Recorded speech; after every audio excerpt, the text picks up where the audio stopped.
नमस्कार। अभी हम महर्षि विश्वामित्र की नगरी बक्सर में आए हैं और बक्सर के सिकटोना गांव है। सिकटोना गांव में एक हमको बहुत बड़ी चीज़ दिखाने को मिला है, क्योंकि बनारस के चलकर और हमारे बक्सर में भी, बिहार में भी ये वेद स्कूल बना है और वेद स्कूल का मैं आपको यहाँ का दृश्य दिखाऊंगा। और ये बहुत बड़ी बात है, क्योंकि सनातन की दरमियान सनातन शिक्षा को लेकर मॉडर्न एजुकेशन के साथ साथ अध्यात्म शिक्षा को भी बढ़ावा देना, और ये बहुत बड़ी बात है बिहार में भी आ जाना, बनारस के तर्ज पे ही। अभी ये सिकटोना गांव में वेद स्कूल है और वेद स्कूल में योग पवित्री संस्कार हो रहा था।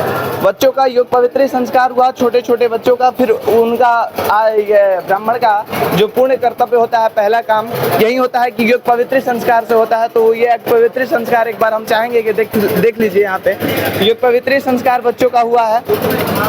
और फिर यहाँ के जो फाउंडेशन कहे जाते हैं, और ये जो यहाँ के अध्यक्ष हैं महर्षि विश्वामित्र की फाउंडेशन के अध्यक्ष राजकुमार चौबे जी द्वारा योग पवित्र संस्कार कराया गया है। और आइए हम इन बच्चों से, बटुक बालकों से बात करेंगे कि इनका घर क्या है और नाम क्या है। पहले महाराज जी, क्या नाम पड़ेगा आपका?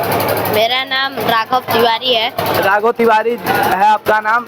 कहाँ के रहने वाले हैं आप? हम बक्सर के रहने वाले हैं। बक्सरी के रहने वाले हैं। कितने दिन एडमिशन लिए, कितने दिन हुआ आपको?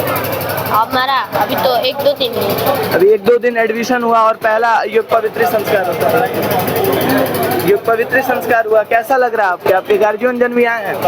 हाँ, आपके गार्जियन वाले भी हैं? माता पिता कोई आया घर से? नहीं, हम अपने चाचा के साथ हैं। अपने चाचा के साथ। देखिए, ये वेद, ये सनातन की महिमा है और ये बहुत बड़ी बात है कि वेद हम लोग के जो, देखिए हम लोग के माता पिता गुरुजन जो होते हैं, गुरुजन के सन्मुख में ही वेद की शिक्षा दिया जाता है, जिसको दीक्षा कहा जाता है। प्रभु श्री राम की भी शिक्षा यहीं से हुई थी, बक्सर से ही, और ये बटुक बालकों की भी शिक्षा यहीं से हुई थी। और ये बहुत बड़ी बात है कि बनारस कहा जाता था कि एक बनारस में भी, और बनारस से चलकर एक बक्सर में भी आया, जहाँ प्रभु राम की शिक्षा हुई थी। आइए, हमारे साथ महाराज जी हैं। सबसे पहले स्वागत है महाराज जी आपको हमारे चैनल। धन्यवाद। आप लोगों ने यहाँ पधारा, उसके लिए बहुत बहुत कोटि सा धन्यवाद। आप यहाँ आज कितने बच्चों का योग पवित्र संस्कार हुआ है? यहाँ यज्ञोपवीत संस्कार 16 बच्चों का हो रहा है आज। वैसे तो 21 बच्चों की तैयारी थी, लेकिन कुछ बच्चे नहीं आ पाए। यहाँ प्रत्येक वर्ष संस्कार, यज्ञोपवीत संस्कार होता है और इस वर्ष भी आज हो रहा है।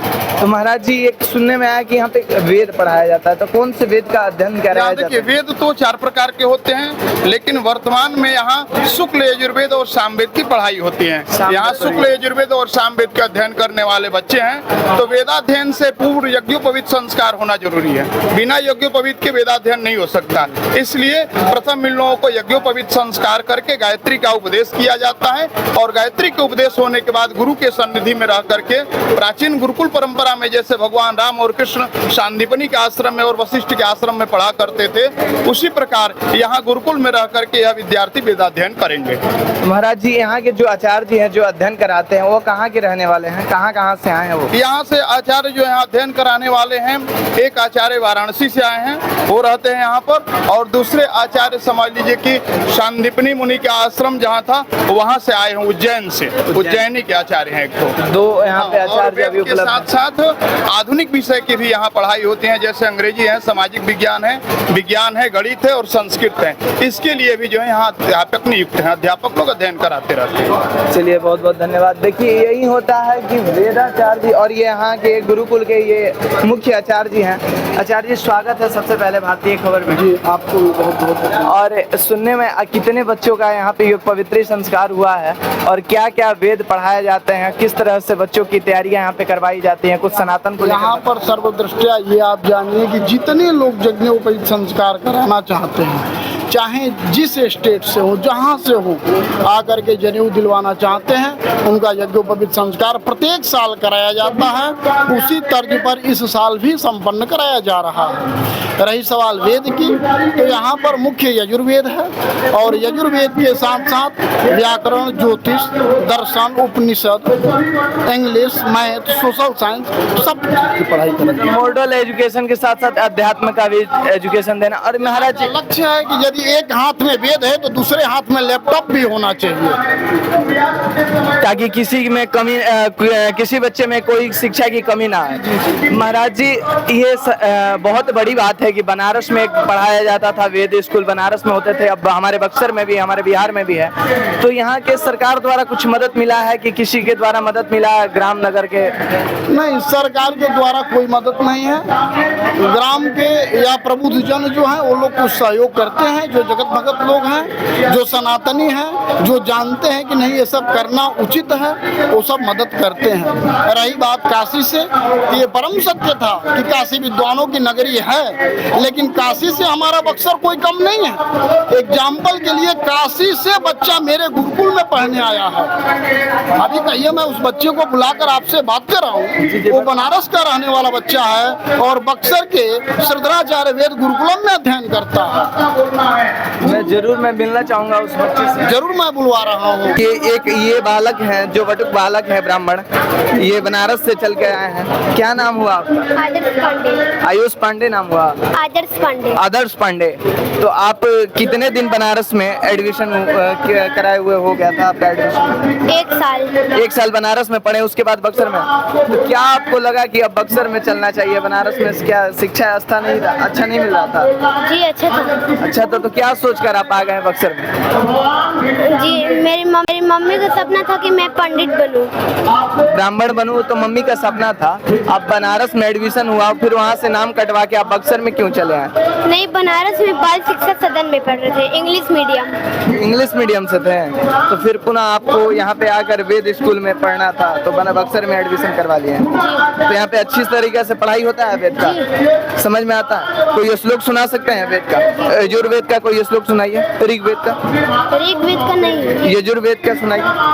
हरि ओम मां समिधा गणेन्दु वस्यता घृतैर्बोधयता तिथिर्मा आसमेन् हव्या जुहोताना सुसमिद्धाय शोचिखे घरेतान्ति पराञ्जुहोताना अग्नये जाता वेदसे तन्तवा सामिद्भिराङ्गिरो घरेतेन वर्धयामासि बरेहच्छोचार्यविष्ठया उपतवाग्ने हविकमातिर्घरेता चिर्जन्तु हर्यता जुखसवासामिधो मामा भूर्भुवः सवर्त्यौरिवा भूमना पृथिवी वपरिमणादस्यास्ते पृथिवी देवाय जानि पृष्ठे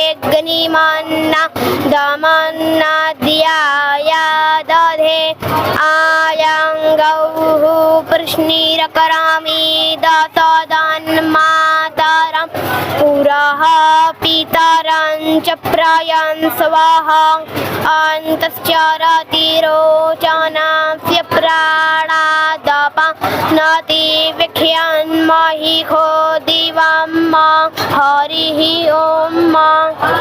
चलिए, देखिए, ये भारत की मूल पहचान है और इसको ही मूल पहचान भारत की है। यही शिक्षा प्रभु श्री राम को भी मिला था, बक्सर की ही नगरी। और ये बक्सर अपने आप में एक ऐतिहासिक जगह है, हर किसी से कम नहीं है। बक्सर बनारस की तर्ज पर ही देखा जाए तो बक्सर भी आ चुका है। चलिए, आप देख रहे थे भारतीय खबर, विकास पराशर के साथ। जय हिंद।